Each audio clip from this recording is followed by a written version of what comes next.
Apostle John W. Taylor was called upon, and referring to the persecutions of the saints, said that, being members of the same body, when one member suffered, the rest of the members suffered from sympathy. The Savior on one occasion prophesied to his disciples that the shepherd should be smitten and the sheep scattered. This was literally fulfilled. If we did not suffer from opposition, the speaker would be led to doubt the divinity of the work. Promises most glorious were held out to those who obeyed and practiced the principles of truth.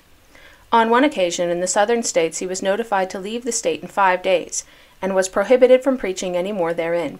He asked the men who waited on him what he had done, and the answer was, "You have disturbed our family and our religious conditions."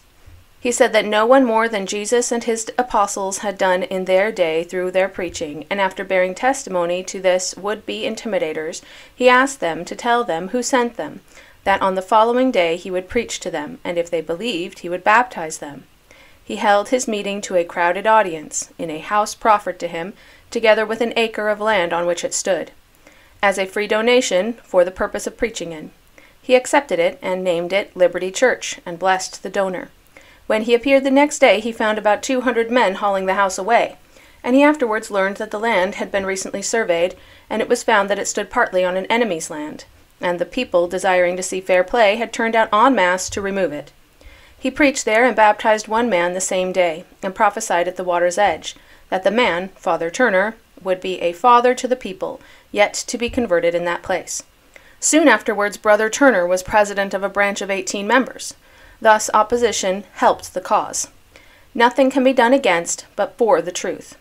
Standing's murder was the means of arousing the sympathy of the honest generally, and Georgia produced more converts that year than all the other southern states combined.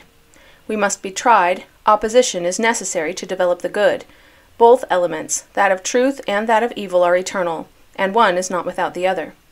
Referred to Nephi as a grand, humble man possessed of true Christian instincts, who, although humble, arose to courage when occasion demanded it.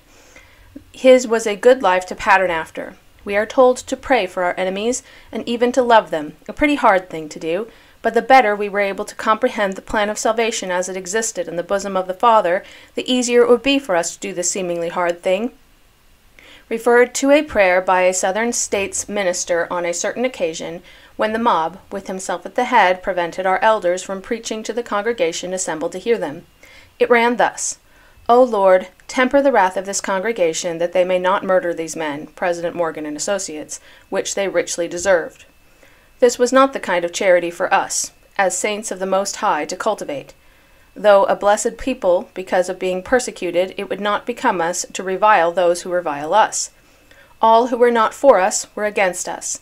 The time to demonstrate this remarkable saying is yet to come, but it is in the near future, referred to Aesop's fable of the lion and the mouse, comparing it to our great nation and this small and apparently insignificant people.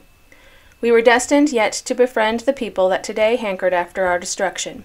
We have the truth, the saving truth, which produced union and power, while the seeds of decay and death were doing their work among the nations. Truth, and not but truth, could save and produce lasting power.